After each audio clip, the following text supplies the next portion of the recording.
folks, day 2 on the Kawasaki Ninja project. A bit of debate last night. It was looking like the engine was going to have to come out to sort this head gasket.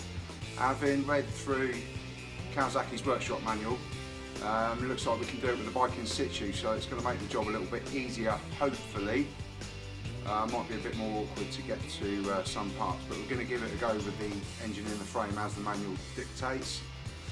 A few bits off it yesterday. I'm going to take you for a walk around in a sec. Just simple bits, airbox. Managed to get the downpipe collar bolts out with none snapped off. So hopefully we've got through the worst of it with the bolt situation. But we'll take you for a walk round and show you where we're at. Okay, so here's where we're at. Fuel tank, as I said yesterday's come off. Just a bit of a tip. It's the way I do it. You can take photos if you want. But I've marked everything up, fuel lines, HT leads, relative to what cylinder they're going to go in. Rocker covers off, so we're going to start delving down into that today. To get to that point, airbox off. I'm not going to teach you to suck eggs. This is it's nuts and bolts stuff. So, bolts out the airbox. That reveals top of the carbs. Again, I've just popped these back in so I don't lose them, and I haven't got a massive great box of bits that I don't know what goes where. And the rocker cover, that's 6 bolts. Nothing too difficult. All the info's in Kawasaki's manual, how to get to them. But main job today is to get down, get the head off, so we can get the new gasket back on.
Okay, so we've got crankcase off.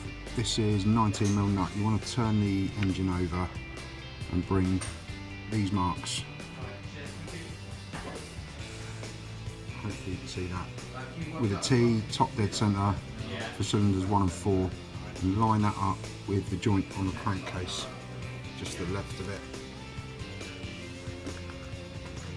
Hopefully you can see that. Okay, so the next job, now that's turned, crank's turned over to the top dead centre, get the cam chain tension off, 12mm cap bolt, 8mm retaining bolt. To take the cap bolt off first, going to be a washer and a spring underneath there, and then make sure you take these bolts right out, remove the whole piece, and that will relieve the tension on the chain.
time-lapse that camshaft cover removal, checking in the manual. Depending on what bike you're working on, they sometimes give you a sequence of bolts and how to take them out, and that's because that camshaft cover's under quite a lot of tension. There wasn't anything in the manual that I could find. Somebody please correct me if any of you know of a manual that's got more detail, but I'm using manuals live at the moment. So just take them out, working your way out from the centre out towards the edges in just a random sequence. Work out top, bottom, and then work centre out to the left, centre out to the right, and you'll find that as you take it off, the tension will come back on at certain points. So you're just nicking it off each bolt. That time lapse is probably about 20-30 seconds, but in reality it's about a 20-minute job. So with the camshaft cover off, you've got your exhaust cam down towards the front of the bike nearest the radiator, intake cam towards the rear. They are marked up, so if you do mix them up when they're on the bench, they are marked like that, exhaust and intake for the other one. Okay, so we've got the camshafts out. Next bit, last few bits now, and then we can take the head off. So you've got your water temperature sensor lead, that's going to need disconnecting. We're going to have this oil pipe banjo bolt out. Right hand side of the bike, cylinder head bolt here, that's coming out, and then there's two on the other side. I think that's an H6, that bolt on the right hand side. Then we've got two 10mm bolts, cylinder head bolts here, and then down inside these are 10mm as well. You see them running along the front and rear edge. Cylinder head bolts, and get some light in there. Bolts at the back edge there. So they're coming out next. Another little time lapse for you, and then we'll crack on and get this head off.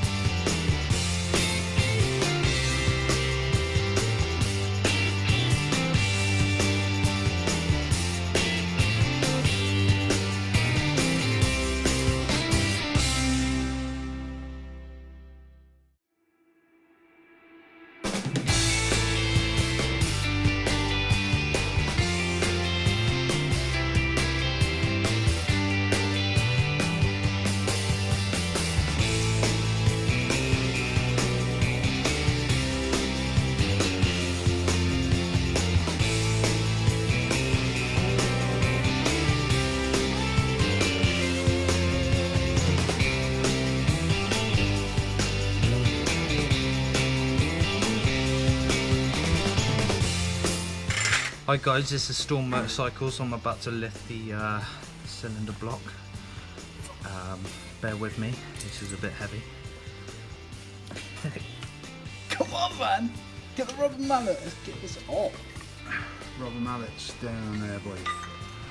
Just going to give it a tap here, just to sort of not lift it but shock it. If it's caught on anything that's corroding. Lift the jaw in. There we go. Get that side.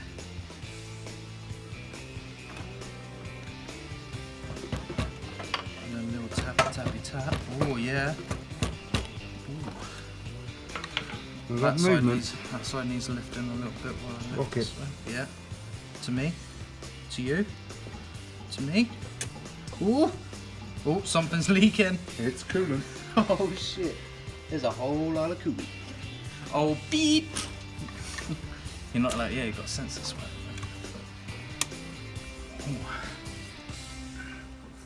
Oh, it's coming. I can feel it. Oh. Right, that's everything out. I've got an extra pair of hands in here for this because it's going to take some jiggling. But and that's the head off. I might need to take those bolts out there. Oh yeah. That's right. Sort of lift it and drop it through here. Will it? Should do. I'll take this out anyway.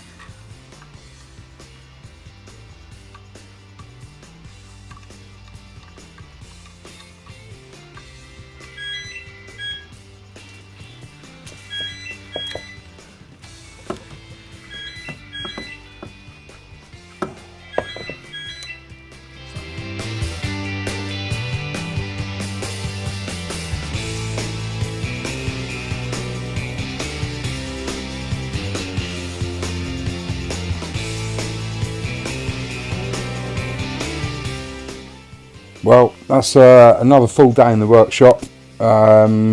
Just a couple of additions to the videos that made up the latest episode.